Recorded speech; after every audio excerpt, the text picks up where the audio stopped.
I lent my mom and dad $40,000 20 years ago. They put my name on their house via a quitclaim in 2012. And I haven't lived in their house for 40 years. Well, they've both passed. They have a will that says to pay me $75,000 off the top and split the rest between myself and my 3 other siblings. What kind of a tax mess am I in? Are you the only one on the deed, or were they on the deed with you after they quitclaimed you?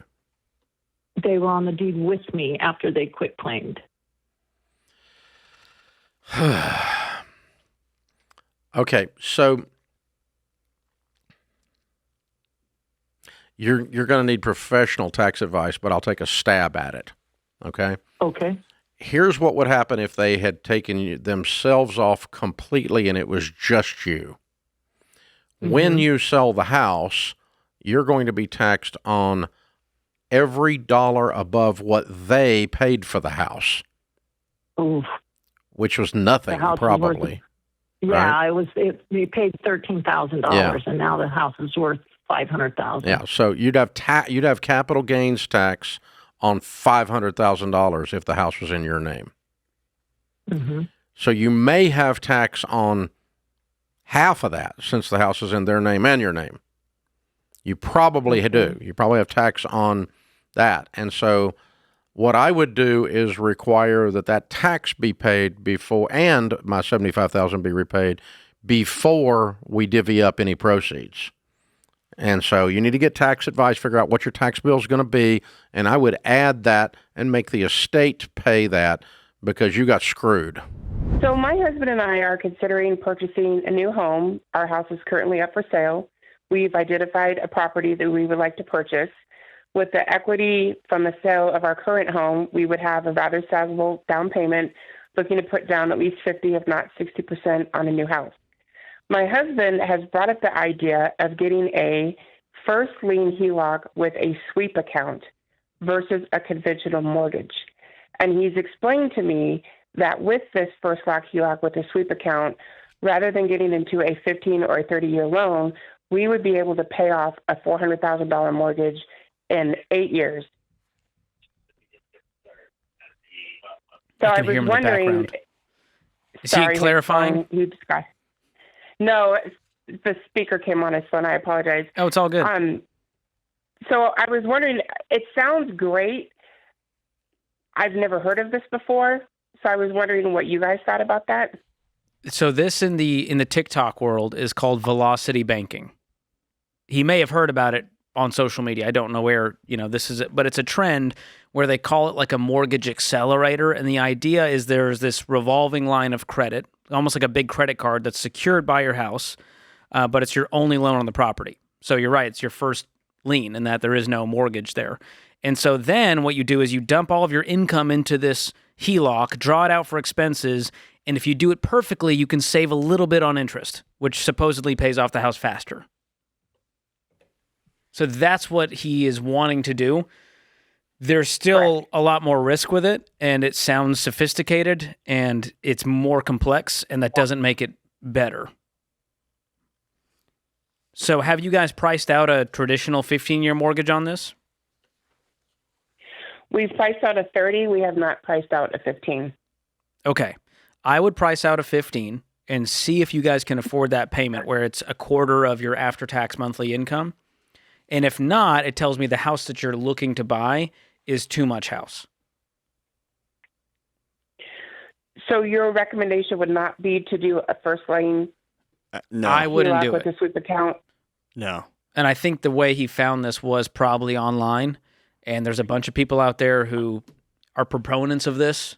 And again, it's called velocity banking. You can look this up on social media, and it's going to be some slick dude telling you how this is the hack. Here's the only hack that works. You get a 15-year mortgage, which is going to have a lower interest rate than either of these, and then you pay it off aggressively.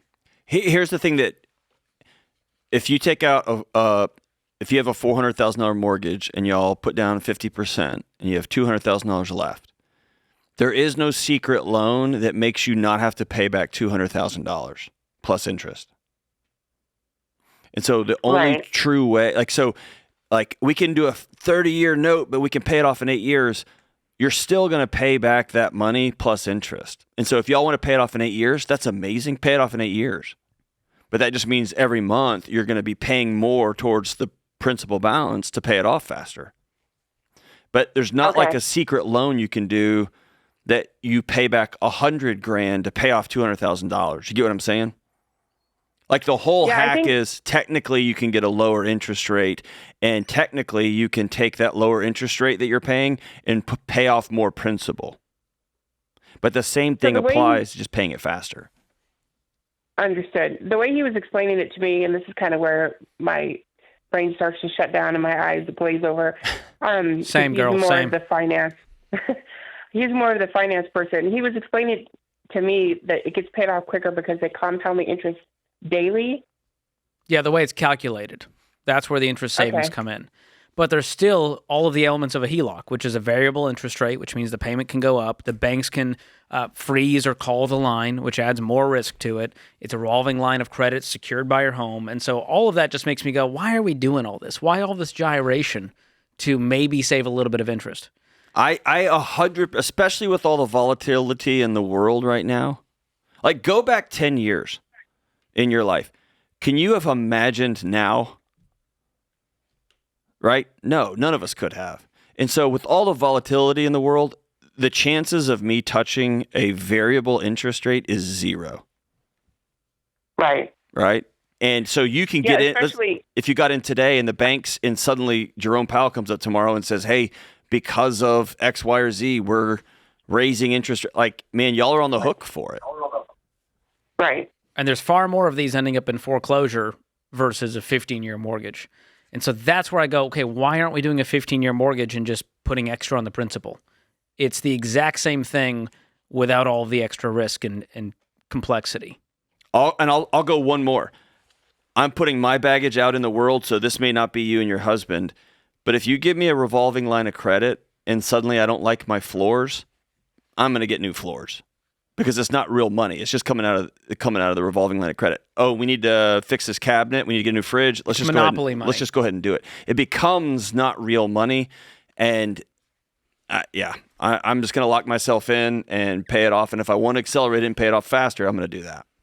I don't know that we can convince your husband, but I hope we convinced you, which I hope puts enough of a wedge between you guys that you don't do this. And here's my rule of thumb, George. If somebody's explaining something to me, you know who I learned this from, of all people? Ashton Kutcher. Not on my bingo card. And here's why.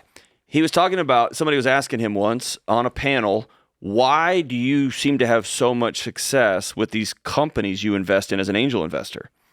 And I forgot I think Airbnb and Pop Chips and Uber. So he got in on the ground floor of all these things. And he said I think he dropped out of high school, or maybe he finished high school but didn't go to college. And he said his one line was, explain this to me like I'm a high school dropout, or explain this to me like I'm a high schooler. And if they couldn't do it, I didn't invest. And so for me, when somebody's trying to explain to me a thing we're getting into, and hey, Deloney, I want you to invest in this thing, if my eyes start glazing over, that I'm out. If you can't explain it to me very simple, here's why, here's the terms, here's the payout, or here's the risk we're all going to take together. If you can't do that in a sentence or two, I don't want to participate in it. Yeah. Because it's not worth all the complexity. Because now the more variables, the more fragile the whole system is, and the more dependent it is on other people to do what they said they're going to do, and that what those other people said they were going to. I'm out. It's too fragile. Yeah. Well, there's a lot of people that talk about these things, and I see very few people actually doing it. I've never heard of someone saying, yeah, the way I paid off my house early was I did velocity banking. I know 0 people who have told me that line. There's a lot of people talking about it, though, and so that tells me something. It gets the clicks and the views, but it doesn't work in reality. And you don't see the people who foreclose on their home. They're not sharing that on Instagram. They're only sharing the wins. And so I'm always very cautious with any financial advice on the internet that I don't understand. And we always tell people, don't invest in anything you don't understand. The same applies to crazy mortgage hacks. Here's a hack. Get as small of a loan as possible on as short of a term as possible and pay extra towards it. I can understand that. I could explain that to my toddler and she would get it.